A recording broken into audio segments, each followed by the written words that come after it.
ഓ നീ എത്തിയാ? എന്താടാ ഇത്ര പെട്ടെന്ന് നീങ്ങി പോന്നത്? പത്രാസ് കാണാനാ. അയ്യോ എന്തെന്നാ വീട് എന്നറിയാം. വീടൊന്നല്ല, കൊട്ടാരം പോലെയുണ്ട്.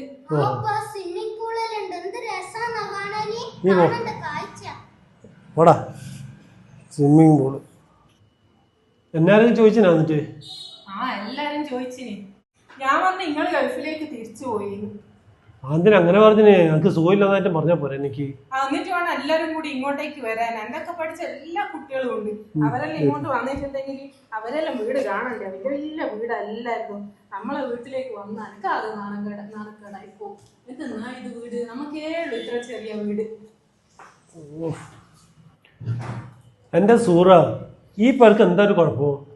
10 കൊല്ലം പഴക്കല്ലേ ഉള്ളൂ. ഞാൻ ഗൾഫിൽ പോയിട്ട് സമ്പാദിച്ചു വെച്ച ആ പൈസനെ കൊണ്ട് മേടിച്ചല്ലേ ഇത്. എത്ര ലക്ഷങ്ങൾ എണ്ണി കൊടുത്തിയാന്ന് എന്റെ വിചാരം. പിന്നെ ലക്ഷങ്ങൾ കൊടുത്തിട്ട് ഇപ്പം കൊട്ടാരാന്നല്ലോ വാങ്ങി. എന്തെന്നാ ഈ വീട് പഴയ മോഡല്. അടുക്കളയെല്ലാം ചോർന്ന് ഒലിക്കാൻ തുടങ്ങി. നമ്മളെ റൂമിൽ എപ്പോ ഷോക്ക് അടിക്കാന്ന് പറയാൻ പറ്റൂല. നിങ്ങൾ ചെന്ന് നോക്കിയേ. ഷോക്കും ഉണ്ടാ? നിങ്ങൾക്ക് ഇതൊന്നും അറിയണ്ടല്ലോ. നീ എന്താണോ പറയുന്നു? ഇതേപോലത്തെ ഒരു വീട് പോലും ഇല്ലാത്ത എത്ര ആൾക്കാരുണ്ട്. ഇതിനെന്താ ഒരു കുഴപ്പം? ഇപ്പോ ഒരു കുഴപ്പമില്ല. നിങ്ങൾ ഇങ്ങ് വാ, ഞാൻ കാണിച്ചു തരാം.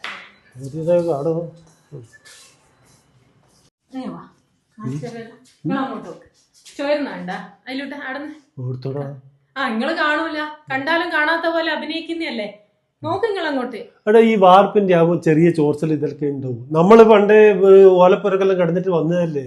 അപ്പൊ അത്രയൊന്നും ഇല്ലല്ലോ, ചെറിയൊരു പ്രശ്നമല്ലേ ഉള്ളൂ. ഇപ്പോ വന്ന വഴി നമ്മൾ മറക്കരുത് സൂറ. അത് ചോരുന്ന മാത്രം പ്രശ്നം. പിന്നെ നിങ്ങൾ ഈ സ്വിച്ച് ഒന്ന് ഇട്ടേ. ഷോക്ക് അടിക്കാനോ? നീ എന്നെ കൊല്ലാനാ നോക്കുന്നത്? അപ്പൊ നിങ്ങള് മരിക്കും. നമ്മൾ ഇതിടുമ്പോ നമുക്ക് ഷോക്ക് അടിക്കൂലേ? അപ്പൊ നമ്മള് മരിച്ചോട്ട് നിന്നാ നിങ്ങളെന്താ ഇങ്ങനെ ഒരു മനുഷ്യത്വം ഇല്ലാത്ത? അതിനൊരു ഇലക്ട്രീഷ്യനെ വിളിച്ചിട്ട് അത് മാറ്റാനല്ലേ ഉള്ളൂ. അതിനിപ്പോ ഒരു വീട് തന്നെ മാറ്റണമെന്ന് നീ പറയുന്നു? ഞാൻ പറയുന്നതല്ല നിങ്ങൾക്കൊരു തമാശ. ഇവിടെ ആരെങ്കിലും കയറി വരുമ്പോ അനക്കാന്ന് നാണക്കേട്. ഞാൻ പറയുന്നതിന് നിങ്ങൾക്കൊരു വിലയും ഇല്ലല്ലോ. നിങ്ങൾക്ക് ഇഷ്ടം പോലെ നിങ്ങൾ എന്താന്ന് വെച്ചാച്ചേ, ഞാനൊന്നും പറയുന്നില്ല.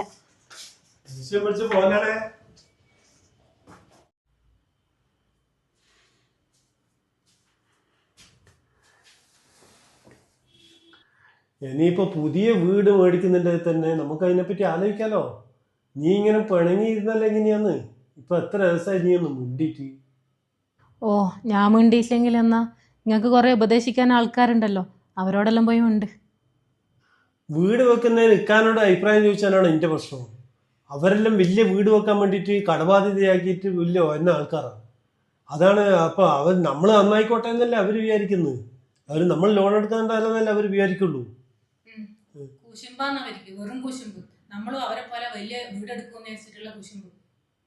അങ്ങനെയൊന്നും പറയലണേ. സ്വന്തം അനിയന് നന്നായിക്കോട്ടെ എന്നല്ലേ ഇക്കാക്ക് വിചാരിക്കുള്ളൂ. എനിക്കിതൊന്നും കേൾക്കണ്ട. നിങ്ങൾ ഇക്കാക്ക പറയുന്ന പോലെ കേട്ടിട്ട് അങ്ങ് ജീവിച്ചോ. എന്നോടൊന്നും പറയണ്ട, പോയി അങ്ങോട്ട്. എന്താ റബ്ബ ചെയ്യപ്പോ? നീ പറയും പോലെ ഒരു വീട് എടുക്കണമെങ്കിൽ ഏകദേശം 1 കോടി ഉറുപ്പ്യെങ്കിലും വേണ്ടി വരും. വീടിന് ഈ പൈസ ഉണ്ടാക്കുക. ബാങ്കിൽ 20 ലക്ഷം ഉറുപ്പ്യ ഇല്ലേ? പോരാതന്നെ ഈ വീട് വിൽക്കണോ? എന്നിട്ടും പോരെങ്കിലും നമുക്ക് കുറച്ച് ലോൺ എടുക്കണോ? അങ്ങനെയാന്ന് എല്ലാവരും നല്ല സ്റ്റാറ്റസിൽ ജീവിക്കുന്നു. ബാങ്കിലുള്ള പൈസ ഇപ്പൊ എടുക്കാന്ന് പറഞ്ഞു കഴിഞ്ഞാല് മോനെ പഠിപ്പിക്കണ്ടേ? മോനിപ്പോ എന്തെങ്കിലും വലുതാകുമ്പോ എന്തെങ്കിലും ബിസിനസ് തുടങ്ങണമെന്ന് പറഞ്ഞു കഴിഞ്ഞാല് മോനിക്കെന്താ കൊടുക്കാൻ നമ്മള്? പിന്നെ ഇത്തിരി പോന്ന ഈ ചെക്കൻ വലുതായിട്ട് ബിസിനസ് ചെയ്തിട്ട് വേണ്ട വീട്. അതിനുള്ളതെല്ലാം ഓൻ തന്നെ കണ്ടെത്തിക്കോളും. അപ്പൊ ഈ ലോൺ ആരടക്കും? നിങ്ങൾ അടക്കണം.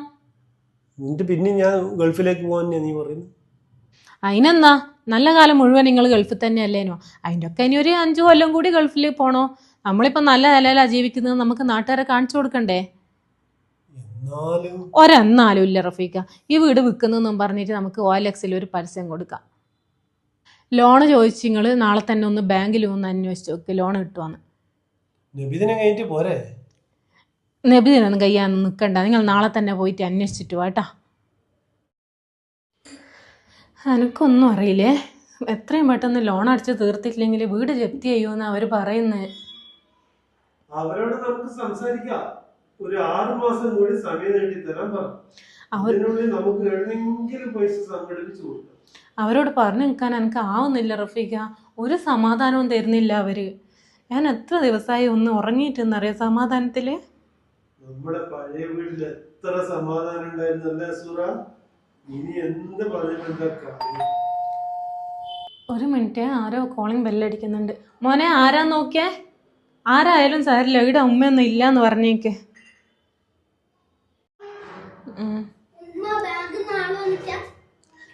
ബാങ്കിൽ നിന്ന് റഫീക്ക നോട്ടീസ് ഒട്ടിക്കാൻ വന്നതായിരിക്കും. ഈ വീട്ടിൽ നിന്ന് ഞാൻ ഇറങ്ങി കൊടുക്കേണ്ടി വന്നാൽ പിന്നെ ഞാൻ ജീവിച്ചിരിക്കൂലേ. നിങ്ങളിങ്ങ് വാ, എനിക്കിങ്ങനെ ഒറ്റക്ക് ഇടുന്ന ഒരു കരികെ ജീവിക്കാൻ കഴിയില്ല. നീ ഇങ്ങനെ വിഷമിക്കല്ല സൂറ, നമുക്ക് എന്തെങ്കിലും ഒരു സമാധാനം ഉണ്ടാക്കാം.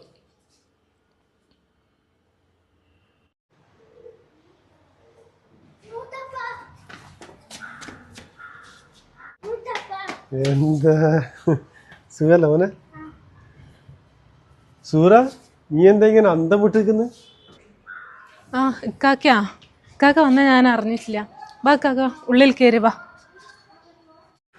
ഇല്ല, കയറുന്നില്ല, എനിക്ക് സമയമില്ല. എനിക്ക് പോസ്റ്റ് ഓഫീസ് വരെ ഒന്ന് പോകണം. നീ ഇത് തൽക്കാലം ഇത് ആയിഷൻ്റെ കുറച്ച് സ്വർണ്ണമാണ്. ഇത് പണയം വെച്ചിട്ട് ആ ബാങ്കിലെ പ്രശ്നങ്ങളിലും കുറച്ച് തീർക്ക്. എന്താണെന്ന് വെച്ചാൽ കുറച്ച് തീർക്ക്. വെച്ചോ, അതൊന്നും നോക്കിയിട്ട് കാര്യമില്ല. ബാങ്കിലെ പ്രശ്നം തീർക്കാം ആദ്യം.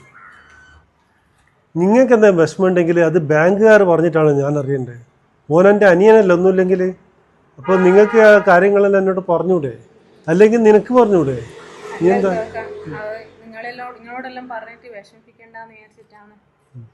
അത് പോട്ടെ.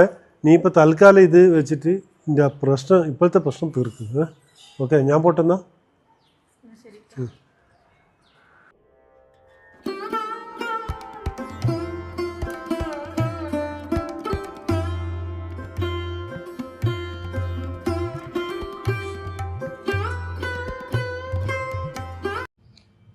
ഹലോ ഹലോ റഫീഖ, ഇപ്പൊ ഇക്കാക്ക് ഇട വന്നിനേനു കുറച്ച് സ്വർണം കൊണ്ടു തന്നിന്.